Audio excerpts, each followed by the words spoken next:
नमस्कार. 2 दिवसापूर्वी मी दम है तो या प्रश्नाची उत्तरं देऊन दाखवा म्हणून एक व्हिडिओ अपलोड केला होता. आंदोलनासाठी असेल, सरकारच्या कुठल्या धोरणांसाठी असेल, राजकीय नेत्यांसाठी असे अनेक प्रश्न एक सामान्य जनता म्हणून जेव्हा माझ्या मनात येतात ना, ते मांडण्याचा इथं कुठेतरी मी प्रयत्न करते. आता त्याच बेसिसवर, कारण हा विषय हा फक्त एक 14-15 मिनटात संपणारा विषय नाही. त्यामुळे त्याच अनुषंगाने मला जेव्हा मी तुम्हाला आंदोलनकर्त्यांना प्रश्न विचारते ना, तेव्हा पहिला प्रश्न माझा होता की गेली 40-50-70 वर्ष जे तुमचे स्वतःचेच मुख्यमंत्री, ब्राह्मण मुख्यमंत्री महाराष्ट्राला कमी मिळाले त्या मानाने, मराठाच मुख्यमंत्री होते. मग कधी डोळे झाकून तुम्ही हा विचार केला आहेत का? हा प्रश्न सगळे आंदोलनकर्त्या करत आहेत आता, की आपलेच भाईबंधू जेव्हा सत्तेत होते तेव्हा त्यांनी आपल्याला का बरं मदत नाही केली. दुसरा उपप्रश्न असा आहे की जो त्याच समाजाच्या, मराठा समाजाचं सध्या आता आपण जर का उदाहरण घ्यायचं झालं तर अनेक सहकारी साखर कारखाने तुमच्या ताब्यात आहेत, सहकारी बँका तुमच्या ताब्यात आहेत, शिक्षण संस्था आहेत. मग आता आरक्षणाचा एक प्रश्न येतो की आमच्या मुलांना शिक्षण पाहिजे. अगदी बरोबर आहे. मग ते मराठाच का? सगळ्याच मुलांसाठी हा प्रश्न गरजेचा आहे ना. चांगलं शिक्षण माफक दरात उपलब्ध करून देणं ही सरकारची जबाबदारी आहे, कारण त्या शिक्षणातूनच पुढे भविष्यकाळ देशाचा घडत असतो. मग केवळ पैशाकरता एखादा केपेबल विद्यार्थी केवळ पैसा नाही म्हणून एखादं शिक्षण घेऊ शकत नसेल तर ही त्या देशाची हार आहे, हे पहिलं लक्षात घ्या. पण मग अशा वेळेला जे कोणी शिक्षण संस्था चालवणारे लोक आहेत ते पण असंख्य मराठा आहेत. मग हा कधी विचार केला की त्याच शिक्षण संस्थेत तुम्हाला, म्हणजे स्वतःचेच बंधू भगिनींना जे गरजेचे आहेत, जे हुशार आहेत पण ज्यांच्याकडे आर्थिक क्षमता नाही, त्यांना या संस्था चालकांनी तुम्हाला तिथे शिक्षण का नाही दिलं? हा प्रश्न तुम्ही त्यांना कधी विचारला? तुम्ही जेव्हा आज फडणवीसांना शिव्या घालताय त्यावेळेला तुम्हाला असं वाटतं की ते तुमच्या आरक्षणाच्या विरोधात आहेत. कशाला बुवा? त्यांना काय गरज पडली तुमच्या विरोधात जायची? आणि मुळात म्हणजे 2018मध्ये ते मुख्यमंत्री असताना, हे माझं स्वतःचं मत मी तुमच्यावर लादत नाही, एक मराठा वकील जे तुमची बाजू तिथे कोर्टात मांडतायत त्यांचाच व्हिडिओमध्ये त्यांनी हे मान्य केलं आहे की फडणवीसांनी कष्ट करून ज्या ज्या त्रुटी राहिलेल्या होत्या ते सुधारून हायकोर्टात टिकणारं आरक्षण तुम्हाला मिळवून दिलेलं होतं. तरी आज तुम्ही शिव्या घालताय त्यांनाच. मग एखादा नेता हा विचार नाही का करणार की अरे जो त्यांना मदत करतोय त्यांच्यावरच हे उलटलेत? ही कुठली महाराजांची कोण हे महाराज आहेत की जे असे शिक्षण तुम्हाला देतात, शिकवण देतात? कारण तुम्ही एकीकडे म्हणता आमची शिवाजी महाराजांची, छत्रपतींची विचारसरणी आहे. मग तुम्हाला असं वाटतं की आरक्षण मागतोय तुझी बायको नाही, ही महाराजांची शिकवण होती? तुम्हाला काय वाटतंय की तुम्ही मुख्यमंत्री असलेल्या पदावरच्या माणसाला केवळ तो ब्राह्मण आहे म्हणून असं त्याला जर का अपमानित करत असाल तर त्याला तुम्ही अपमानित नाही करत आहे. जेव्हा समस्त समाज तुम्ही म्हणता ना शाहू फुले आंबेडकरांचा आमची विचारसरणी आहे, त्या आंबेडकरांच्या संविधानाच्या कानाखालीच वाजवताय तुम्ही. कारण तुम्ही त्या संविधानाचा, त्या पदाचाच अपमान करताय, कारण तिथे ब्राह्मण आहे म्हणून. ब्राह्मण समाजाचा इतका द्वेष तुमच्या मनात तुमच्या नेत्यांनी भरून दिला आहे की तुमची अवस्था त्या कोंबड्यांचीच सारखी झाली. ते झुंजणारे कोंबडे असतात ना, वास्तविक बघता कोंबड्यांची झुंज की ज्याच्यामुळे 2 कोंबडे एकमेकांवर हल्ला करताना जखमी होत असतात, त्यांना वेदना होत असतात, आणि त्याची मजा बघणारे जे लोक असतात त्यांची मानसिकता किती खालच्या दर्जाची असू शकते हे तुम्ही विचार करा. कोणाला वेदना होताना बघून, कोणाला जखम होताना बघून कोणाला आनंद कसा काय मिळू शकतो याचा कधी विचार केला? पण तुमच्या नेत्यांनी जे 70 वर्ष तुमच्या सत्तेत होते त्यांनी फक्त ब्राह्मण द्वेष किंवा इतर कुठल्याही जातीबद्दल तुमच्या मनात इतका द्वेष भरला की तुम्ही तुमच्या स्वतःमधली जे कर्तृत्व किंवा शक्ती आहे तेच विचारसरणीच तुमची काढून घेतली त्यांनी. ते कोंबडे का लढतात माहिती? कारण त्यांची तीच विचारसरणी त्यांच्या मालकाने काढून घेतलेली असते. आणि आपला कोंबडा जिंकावा म्हणून त्याच्या पिसात धारदार शस्त्र काहीतरी सुरीसारखं लपवलेलं असतं. हे दोन्ही कोंबड्यांना माहिती असतं की मी झुंजलो की समोरच्याला आघात होतो आहे, रक्त येतं आहे, त्याला वेदना होत आहेत, हे दोघांनाही माहिती असतं. दोन्ही कोंबडे असतात म्हणजे दोन्ही एका जातीचेच असतात ना. जाती म्हणजे हाही कोंबडाच असतो. पण ते हे सुरे झुगारून देत नाहीत. त्यांना ती विचारसरणीच तुमची काढून घेतलेली आहे तुमच्या नेत्यांनी. का? तर तुम्ही झुंजत राहणं हे त्यांना सत्तेत राहण्यासाठी गरजेचं होतं म्हणून, आणि हेच तुम्हाला आजतागत कळलेलं नाही. ब्राह्मण समाज हा कुठल्याही नेत्याची वोट बँक नाही, पक्षाची तर नाहीच नाही, कारण आम्ही मुळातच 2-4% आहेत असं हिणवलं जातं ना आम्हाला. पण ही वास्तविकता आहे. तेच 3% आम्ही त्या 3%पैकी आहोत की जो 100% समाजापैकी एक असा समाज आहे जे कुठल्याही प्रगतीसाठी सरकारवर अवलंबून राहिलेले नाही, ना कुठल्या नेत्यावर अवलंबून राहिले, ना सरकारवर अवलंबून राहिले. आमची प्रगती आम्ही आमच्या स्वतःच्या बळावर करून घेतली. कारण आम्ही, मोदीजी म्हणतात ना, आत्मनिर्भर भारत, आम्ही झालो आत्मनिर्भर ब्राह्मण. 1948पासूनच. आज समस्त समाजाला माझा प्रश्न आहे. 48 नंतर, गांधी हत्येनंतर असंख्य ब्राह्मणांची घरं जाळण्यात आली, उद्ध्वस्त झाले त्यांचे संसार, रस्त्यावर आले. पण तरीही कुठलं सरकार आलं आमच्या मदतीला? कुठल्या नेत्याने आम्हाला पण न्याय मिळावा यासाठी सरकार दरबारी दार ठोठावलं त्यांचं? का आम्हाला न्यायाचा अधिकार नाही? आम्ही या देशाचे नागरिक नाही?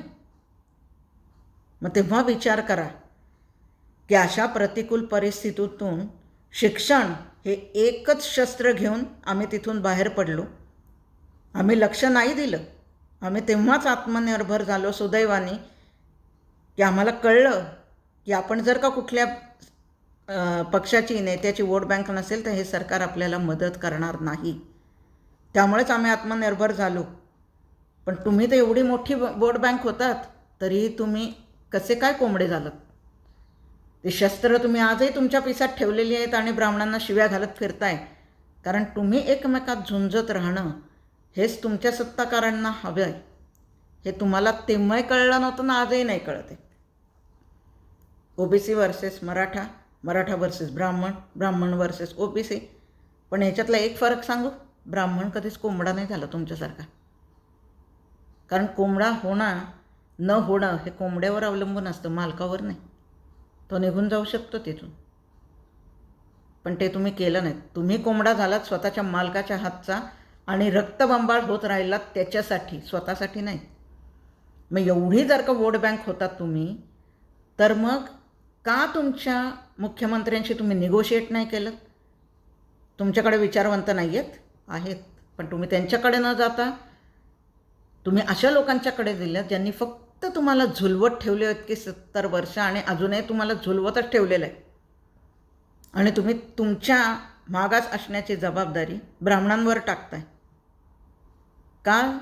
तर परत तुम्हाला तो द्वेष निर्माण करून झुंजवत ठेवत राहायचं आणि सत्ता आपल्या ताब्यात घ्यायची. बस. हे तेच लोक आहेत जे 2 कोंबड्यांना लढवून त्यांच्या वेदनांवर मजा बघत असतात. ब्राह्मण समाजाला शिव्या देऊन जर का तुमचा उत्कर्ष होणार असेल तर खुशाल द्या, पण तो 70 वर्षात झालेला तर नाही आहे. नाही तर तुम्हाला परत ही वेळ आलीच नसती ना. कुठला डॉक्टर असा तुम्ही बघितला आहे, ब्राह्मण किंवा कुठल्याही जातीचा डॉक्टर दुसऱ्याची म्हणजे रुग्णाची जात बघून त्याला उपचार देतो का? नाही ना. कुठलाही शिक्षक हा बघतो का विद्यार्थी कुठल्या जातीचा आहे मग त्याला शिक्षण देतो? नाही. महाराजांनी 18 पगड जातीच्या लोकांना एकत्र करून साम्राज्य निर्माण केलं, कारण त्यांनी जात नाही बघितली, त्यांनी त्या माणसाचं कर्तृत्व बघितलं. ब्राह्मणांमध्ये शिक्षण आहे तर त्याला ते काम द्या. क्षत्रिय आहात तुम्ही, लढवई आहात, तुम्हाला इतर घटकांच्या संरक्षणाची जबाबदारी दिली आहे, पण ते न करता तुम्ही वार करत सुटला तर मग त्याला काय अर्थच राहत नाही हो. आणि त्याने तुमची प्रगती होणार नाही आणि झालेली पण नाही. मी दुसरा प्रश्न विचारला होता की महाविकास आघाडीच्या काळात तुमचं आंदोलन का नाही झालं? याला कारण हेच होतं की मला बघायचं होतं. आता काल राजेश टोपे सर TV वर म्हणाले, नाही महाविकास आघाडीच्या काळातसुद्धा आंदोलन झालं. मग मीच विचार केला की आपल्याला कसं नाही कळलं, कारण मी ती घोषणाच नाही ऐकली. आरक्षण मागतोय, तुझी बायको नाही. ही घोषणा आरक्षणासाठी नव्हतीच. ही घोषणा मुद्दामून दिली गेली होती कारण तिथे एक ब्राह्मण मुख्यमंत्री तिथं बसलेला होता म्हणून. त्या संविधानिक पदाचा आपण अपमान करतोय म्हणजे पर्यायाने आंबेडकरांच्या संविधानाचाच अपमान केला तुम्ही. पण तुम्हाला कुठं त्याचं काय आहे? तुम्हाला वाटतं आपण फडणवीसांचा अपमान करतोय. बरं, फडणवीस तुमच्या पातळीवर जाऊन कधी शिव्या शाप देणार नाहीत कारण ते आमचे संस्कारच नाहीत. शिव्या द्यायला काहीही शिक्षण लागत नाही, पण ते न द्यायला संस्कार असावे लागतात. आणि तुम्हाला काय वाटतं, तुम्ही या नेत्यांचा अपमान करून विजयाची पताका वगैरे झळकावताय कुठे? अजिबात नाही. अखंड भारत तुम्हाला बघतोय. त्यांना आरक्षण हायकोर्टात कोणी दिलं आहे हेही माहिती आहे, तरी तुम्ही त्यांनाच शिव्या घालताय, त्यांची आया बहिणी काढताय, त्यांच्या बायकोवरनं त्यांच्या मुलीवरनं अश्लाघ्य शिव्या देताय. हे पण ती भारतीय समस्त बाहेरची जनता बघते, तेव्हा ती जज करत असते तुमच्या जातीला. कारण हे मराठा आंदोलन आहे, त्यामुळे त्याला एक जातीचं प्रमाणपत्र त्याच्यात येतं. ते जज करत असतात तुम्हाला की अरे बापरे, हे म्हणजे जो मदत करतोय म्हणजे मी एखाद्या प्राण्याला पाणी पाजावं आणि नंतर पुढच्या क्षणी त्यांनी मला दंश करावा, असं झालं आहे ते. हे चित्र तुमच्यामुळे समोर येते. त्यामुळे हे उद्गार जेव्हा काढता ना तेव्हा जपून काढा. कालपासून एक व्हिडिओ व्हायरल होतो आहे, 3 मिनिटात आम्ही अख्खा ब्राह्मण समाज संपवून दाखवू वगैरे. कुठनं येतो हा द्वेष तुमच्या मनात? म्हणजे मला हेच कळत नाही की कुठला ब्राह्मणात सगळ्यात तुम्हाला म्हणालं आहे की आरक्षण घेऊ नका म्हणून. घ्या ना. म्हणजे तुमचेच बंधुभाऊ तुम्हाला आत्तापर्यंत कोंबडा म्हणून वापरत आले आणि परत तुम्हाला तेच लोक साम्राज्य निर्माण करण्यासाठी हवेत. म्हणजे तुमची विचारधारा किती त्यांनी बोथट करून ठेवली याचं एक मोठं उदाहरण आहे. कारण ज्या वेळेला आरक्षण मागतोय तुझी बायको नाही या विधानाचा कुठलाही राजकीय पक्ष, राजकीय नेता निषेध करत नाही ना. त्यांनी हिंदुत्वाच्या आणि शिवाजी महाराजांच्या विचारसरणीची गोष्टच करायची नाही मतांसाठी, तर अजिबातच नाही. कारण शिवाजी महाराजांची जी विचारसरणी ही असली नाही. तिथं तुम्ही त्यांचा अपमान करताय, पण गप्प बसून जे तुम्हाला समर्थन देत आहेत ना त्यांना पण शिवाजी महाराजांचं नाव घेण्याचा अधिकार नाही. लाज वाटत ते हो. जेव्हा ह्या अशा घोषणा तुम्ही देताय ना त्यावेळेला तुमच्या विचारसरणीचीच लाज वाटते की आपली प्रगती आपण कुठल्या गोष्टीवर करून घ्यायचो. अरे तुमच्या जागी एखादा विचारवंत असताना तर त्यांनी हे विचार तुम्हाला दिले असते की एवढी मोठी वोट बँक आपली आहे तर त्या बाबतीत सरकारशी आपण निगोशिएट करायला पाहिजे. सहकारी बँका तुमच्या ताब्यात आहेत तर लोन जे गरजेचं आहे ते घ्या. साखर कारखाने तुमच्या ताब्यात आहेत म्हणजे मराठाच तिथे सत्तेत असलेले लोक आहेत. शिक्षण संस्था तुमच्याकडे आहेत. मग जे गरीब आहेत, आपलेच बंधुबांधव जे गरीब आहेत आणि पैशामुळे शिकू शकत नाहीत, तिथं त्या नेत्यांशी निगोशिएट करा ज्यांच्या शिक्षण संस्था आहेत. असं केलं असतं तुम्ही की आमची एक गठ्ठा मतं पाहिजे असतील ना, आमचे एवढे विद्यार्थी जे केपेबल आहेत, तिथं तुम्ही मात्र निष्पक्षपणे काम करणं गरजेचं होतं की जो कर्तृत्ववान आहे, जो हुशार आहे पण फक्त आर्थिकदृष्ट्या दुर्बल आहे, त्याला त्या संस्थेत तुम्ही काही झालं तरी शिक्षण दिलं पाहिजे. माफक दरात द्या, मग आम्ही वर्गणी काढून देऊ ना, तर तो नोकरी लागल्यावर तुम्हाला पैसे परत करेल. पण ही नेगोशिएशन्स तुम्ही केलीच नाहीत. त्यामुळेच तर त्यांनी शिक्षण संस्था काढल्या आणि तिथे शिकले कोण? पैसेवाले लोक. आणि तुम्ही अजून आहात तिथेच आहात. हे निगोशिएट करणं तुमचं काम होतं. मी जेव्हा तुम्हाला म्हणते ना साम्राज्य निर्माण करायला पाहिजे होतं, हे तुम्ही कधीच करू शकला असतात. पण तुम्ही कोंबड्यांसारखं झुंजत राहिलात आणि स्वतःची विचारशक्ती जातीय द्वेषावर घालून मोकळे झालात. आणि आजही तुम्ही तेच करताय.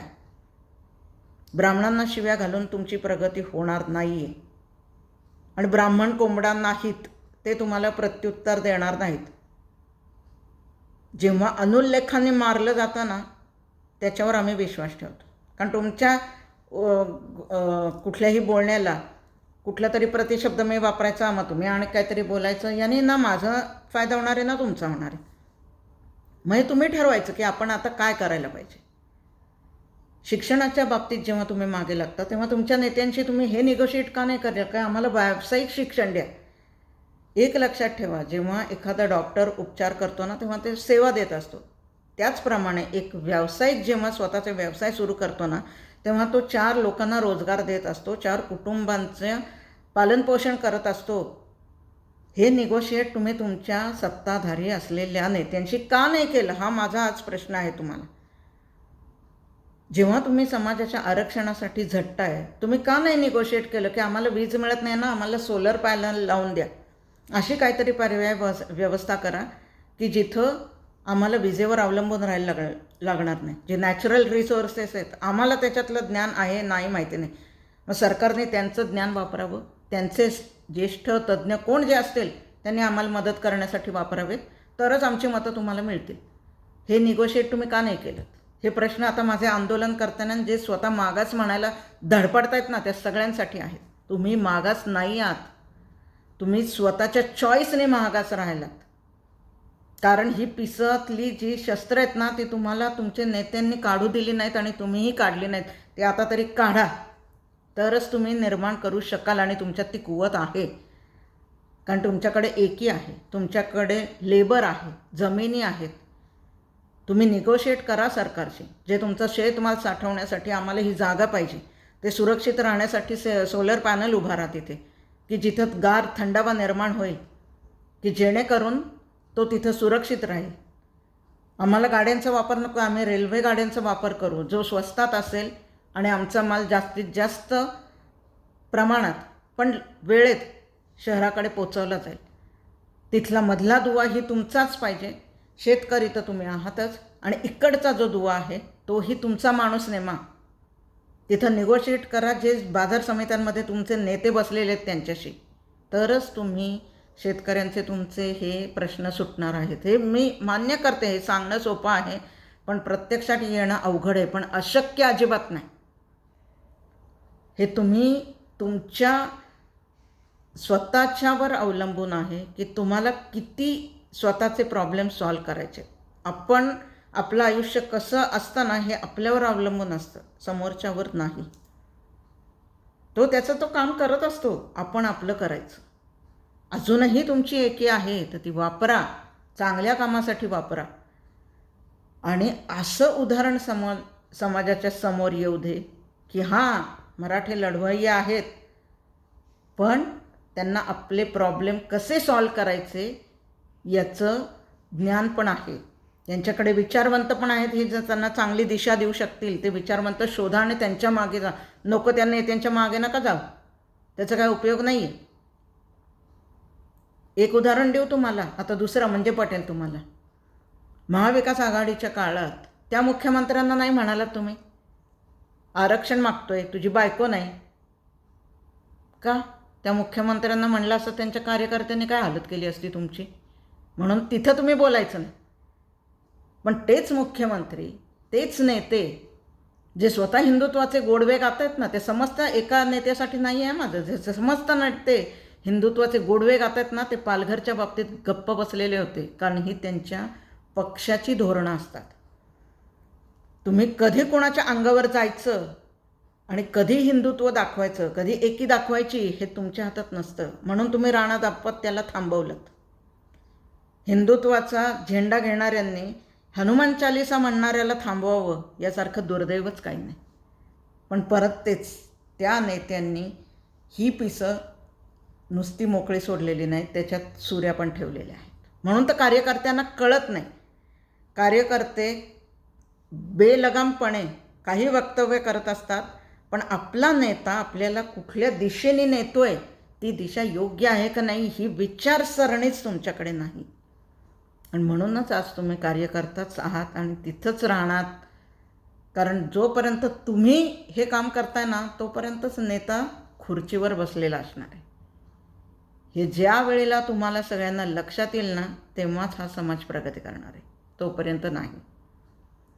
ज्या 3% हिणवताय ते बंद करा, काही उपयोग होणार नाही हो. आणि त्यातूनही तुम्हाला शिव्या द्यायच्या असेल तर द्या खुशाल, पण त्या देताना नेहमी हे लक्षात ठेवा की मला बाहेरनं कोण बघते. आता सोशल मीडिया इतका स्ट्रॉंग आहे की तुम्ही इथं बोललात की तिथं जगाच्या कानाकोपऱ्यात ती बातमी जाते.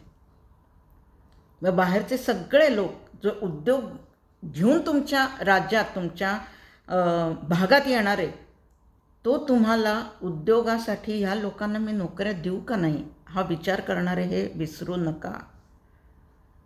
म्हणून कुठलीही कृती करताना, बस जाळताना, जाळपोळ करताना, अश्लाघ्य भाषा वापरताना आपण एका समाजाचं नेतृत्व करतोय, ज्या समाजाच्या नावाने एक चित्र समाज इतर लोक बघणार आहेत याचा विचार करा आणि मग ती कृती करा. चांगले लोकांची मदत घ्या. सरकार तुम्हाला मदत करायला तयार असेल तर बेशक स्वतःच्या स्वार्थासाठी सरकारचा उपयोग करून घ्या. सरकार असतंच त्याच्यासाठी हो. तुमच्या प्रॉब्लेमसाठी घ्या ना सरकारची मदत. आम्हाला हे पाहिजे, आम्हाला व्यावसायिक शिक्षण द्या, आम्हाला ऑटोमोबाईलचं द्या, आम्हाला शेतीबाबत या गोष्टी पाहिजेत. कर्जमाफी किंवा पीक माफी, पीक विमा हे पांगुळ गाडे आहेत. मी तुम्हाला म्हणलं आरक्षणासारखे. किती वर्ष आपण ते कर्ज ते मागणारे आणि ते देणारे आहेत. त्याच्यातनं सुवर्णमध्य असं आहे की व्यावसायिक शिक्षण घ्या. त्याच्यासाठी सरकारची निगोशिएट करा. आपली वोट बँक आहे ना, ही आपल्या समाजाच्या उत्कर्षासाठी ज्यावेळी वापराल ना, त्यावेळेला तुमचा उत्कर्ष होण्यापासून कोणीही तुम्हाला रोखू शकणार नाही.